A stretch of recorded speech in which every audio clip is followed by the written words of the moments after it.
Broncos versus Chargers prediction. This segment is presented by Prize Picks. We got our Prize Picks Thursday Night Football plays. John, what are you going with? I got 2 plays for this week. You're confident. Courtland Sutton over 64.5 yards in their first matchup. He had 4 for 53 and a tud. I think after last week, he'll get over the 60-yard mark. And then I'm going to go with an under here on one of the more woeful running games in the NFL. That's the Broncos run game. I'm sorry, Drew, but I'm going with Audric Estime, New Jersey product. I like him. I don't see the volume. He's not had over 6 touches since Javonte Williams' comeback. I've got him under 20, or more or less than 21.5. For Courtland Sutton, I'm going more 64.5 receiving yards. You showed some respect. You showed some disrespect. It is what it is. That being said, I'm going to disrespect Justin Herbert here. Hasn't hit the 230 mark in his last 3 games. Last time he hit it was against the Bengals. The difference is we're the Denver Broncos. We're not those bum-ass Cincinnati Bengals. He's throwing for less than 230 yards. I'm not worried about it whatsoever. Last time we played against him, he broke his streak of throwing for over 200 yards, where he hadn't thrown for 200 yards once since the season had started. The difference was Pat Surtain was not playing in that game. He got injured in the first drive when he got a concussion. This go around, he's ready to go. He's playing through that injury, and we're shutting shit down. Give me less than 230.5 because it's 231 technically. Pat Surtain is the best corner in the league. The Broncos, though, in this game will be without Riley Moss. And they have an excellent nickelback. Jaquan McMillan has been a little bit up and down this year, but recently playing really well. I think the Chargers, I trust them to go down the field at least once or twice in this game. And I think Ladd McConkey gets into the end zone. Ladd McConkey's already one of the best separators in the league. This is a demon for a reason. It's increased odds, but I'm going with Ladd McConkey. The Chargers offense has been putrid the last couple of weeks.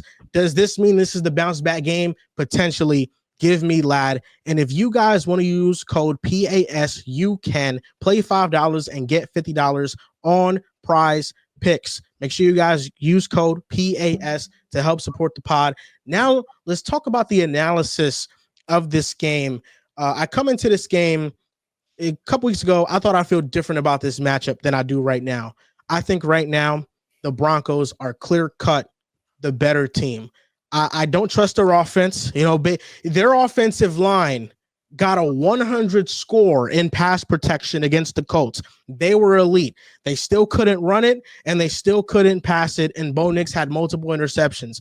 This could be a very sluggish game, but I trust the Broncos defense. The Broncos defense has been making plays, scoring defensive touchdowns to the point where Pat Surtain is in the DPOY race. Nick Bonito is third in the DPOY race. I look at the Broncos and what they got going on. Nick Bonito's getting all the hype as he should. 2 defensive touchdowns. He's been amazing. But that defensive line is filled with stars. Zach Allen this year, 61 pressures. That ranks 6th. Jonathan Cooper, 51 pressures. That ranks 18th. Nick Bonito, 47 pressures. That ranks 27th. They have 3 players that are rushing the passer at a high level, and it's coming from every single side. You have Bonito from the left, Cooper from the right. You have Zach Allen up the middle. They have John Franklin Myers and Malcolm Roach, and that secondary is fantastic. I think they have a great chance of suffocating this Chargers offense because since J.K. Dobbins has went down, it's been very difficult for them to generate explosive plays, and they already needed it with JK. And Herbert, how injured is he? He's playing through something right now. He's just immobile. He's not been able to extend plays. And without that factor, with the interior offensive line of the Chargers being so bad, the Broncos could take advantage. And I think they split this division matchup. Yep. I got Denver in this game too. The Chargers offense has not just been bad without J.K. Dobbins. Over the last 3 weeks, their offense has the same success rate as the New York Giants. Been starting Tommy DeVito, and Tim Boyle got some snaps, and Drew Lock. This has been legitimately one of the worst offenses in football. They've played the Kansas City Chiefs, the Atlanta Falcons, and the Tampa Bay Buccaneers the last 3 games. Those are 3 of the worst defenses in the NFL. Specifically, Tampa Bay has been one of the worst. I mean, we talk about how great Kirk Cousins is against them. That's how level of bad they are.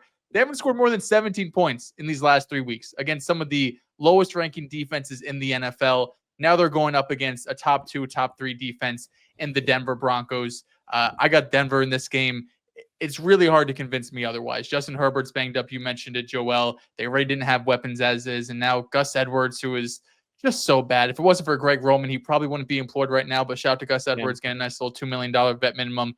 Give me Denver. Sure, you want me to take it? I'll take it. I really have been disappointed with the Chargers the last couple of weeks, and it's been because J.K. Dobbins is on IR. Without him, this offense just can't really move the ball effectively. Last week, 0 of 8 on money downs, and versus the Falcons, 3 of 11. In that first matchup in Week 6, we saw J.K. Dobbins have nearly 100 yards, and that helped them in those key spots, keep the chains moving. But in this matchup, I have more faith in Bo Nix playing a cleaner game, cleaner than last week. I don't think the Chargers offense is going to move the ball well enough, and then like you guys highlighted, I just look at that Chargers offense right now. There's really only one weapon. After Ladd McConkey, there's no one that you can consistently count on. And for that reason, I'm a lot more comfortable going with the Broncos. I've got them covered. Broncos got me moving arrogant. I'm going to be celebrating Victory Friday. I cannot wait to watch my Denver Broncos. We got a little bit of a cutoff. But it's all good. It's all good.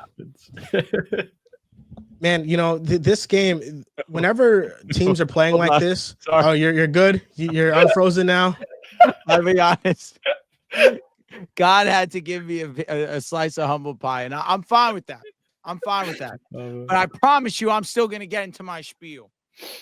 It's going to be such an unbelievable feeling when my Broncos win tomorrow night and I clinch a spot in the playoffs for the first time since we won the Super Bowl back in 2016. It's going to be such an unbelievable and amazing feeling to watch my Denver Broncos do so. And I'm going to be thanking people left and right. I'm going to wait to do that. But I firmly believe we will win this game, and it will start with our pass rush. You mentioned it. You have Rashawn Slater. You have Joe Alt. They're playing very strong football. It's that interior offensive line that gets destroyed week in, week out. And when you have the presence of Zach Allen and John Franklin Myers, they're going to make this game a living hell for Justin Herbert. I definitely believe that in terms of understanding. He's not at 100%. I've been very vocal just talking my trash on Justin Herbert this episode, but it really is bigger than him. This offensive line's not the greatest.